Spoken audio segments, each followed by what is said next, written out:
Good morning, everybody. And it's a nice, semi-dreary, but semi-nice also here in coastal Maine in the middle of November. And I watched a video about a person touting all of the benefits of putting leaves on your garden for enhancing the soil. And so I don't disagree with that, but it's not the panacea that this person makes it out to be. I've taken a vacation from using it, leaves, last year.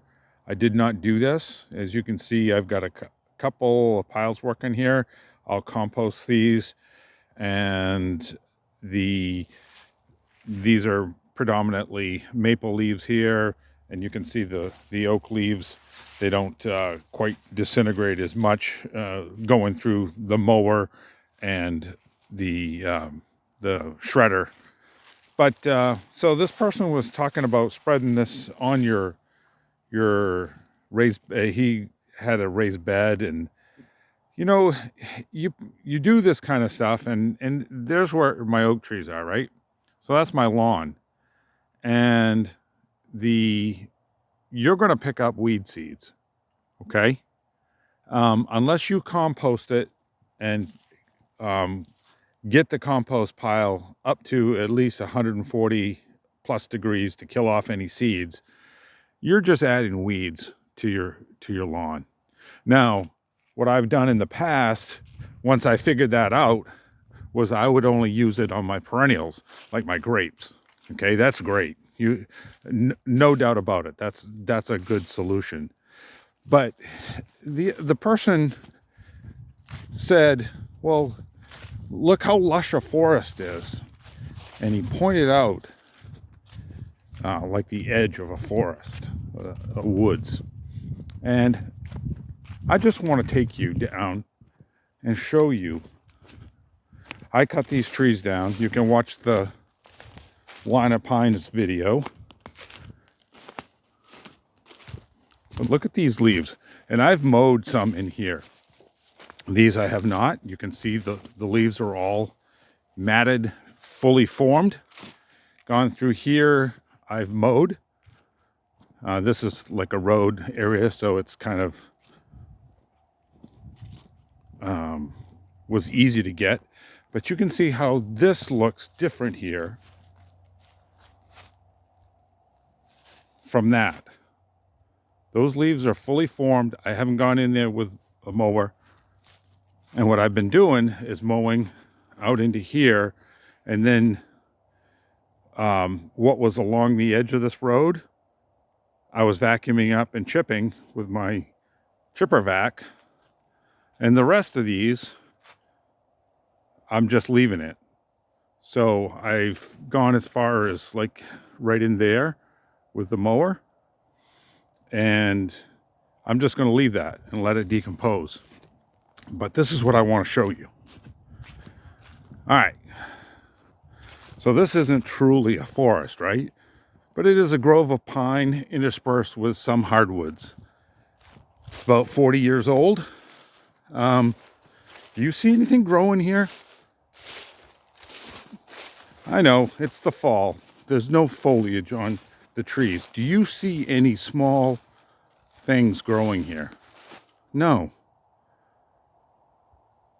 So, there were some people that made some pretty interesting discoveries in the 1700s, thereabouts. Van Helmont, and I'm escaping, but I'll put a link into the research that I did. And they're the ones that discovered early on that it's water and carbon dioxide that actually would trace other, and later on we found out about trace other nutrients is what actually causes growth, because you're going to get a limiting reaction If you don't have those, you can't do the DNA, you can't make the proteins, and so on and so forth. But it's water and carbon dioxide that's going to make the plant grow. Now, you want to know where the growth is? There we go. And those trees don't have them on them anymore. That's an oak. They hold their leaves. But that hickory's already dropped theirs. Or its. And that's where the growth is. You're not going to see any growth here. You need sunlight, you need water, and you need carbon dioxide with trace elements. And at best, when you take that leaf material and you compost it, if you don't add anything else, compost is a 1-1-1 ratio of nitrogen, phosphorus, and potassium.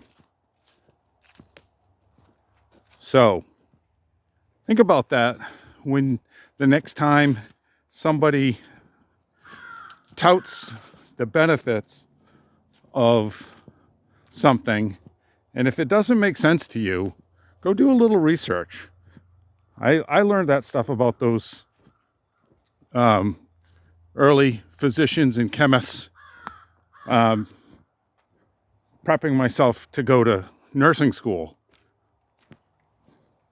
20 some odd years later, I'm actually teaching somebody else about it. So I hope that inspires you to go and do some research and learn a little bit about things. So thank you for watching.